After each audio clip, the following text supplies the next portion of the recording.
หันมาฟังทำนองเข้าบทสวดล่ำตั้งแต่ก่อนเป็นคำสอนบอกไว้สมัยขังแต่โบราณ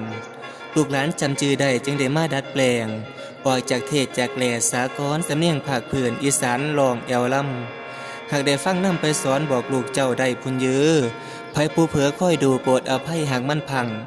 บัดนี้หันมาเข้าสู่คิงเฮาตามเรื่องเป็นสำเนียงวาดคอสูตรให้ต่อก่อนเป็นภาษาอีสานเสือคนเฮาให้จำจือถือเป็นคำโบราณเว้าอวยพรเจ้าว่าต่างเตือนก่อนเยอโอ้ยโอ้ยละนอ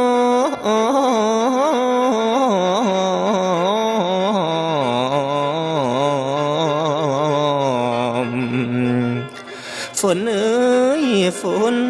ละเพิ่นว่าฝนมันแรงน้ำมันแพงเบิดทุกอย่างละผู้เงินหลายเพิ่นนั่งยิ้มผู้เงินน้อย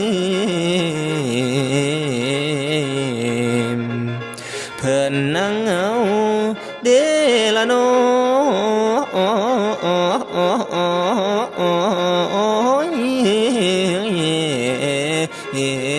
ลานาม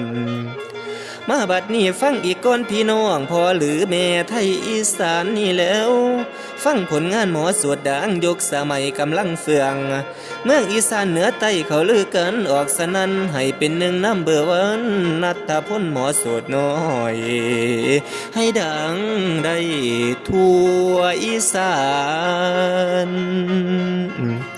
ออกอากาศให้พวกท่านรอรับสดับเสียงทุกมุมเมืองได้ฟังกันหมอสวดไม่ไว้รุ่นบอกว่างานบุญงานบ้านงานสำคัญยิ่งใหญ่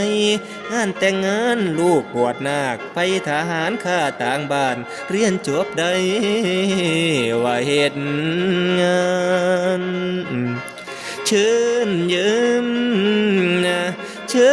ญเยอะโอ้โอ้โอ้โอ้อย่าเชิญผมไปสู่ขวัญให้ขวัญเจ้าได้อยู่คิงผมนี่ละหมอสวดน้อยผู้สืบห้อยตาว่าห้อยปูมหวังให้อยู่ดำลงโอ้ยคงไว้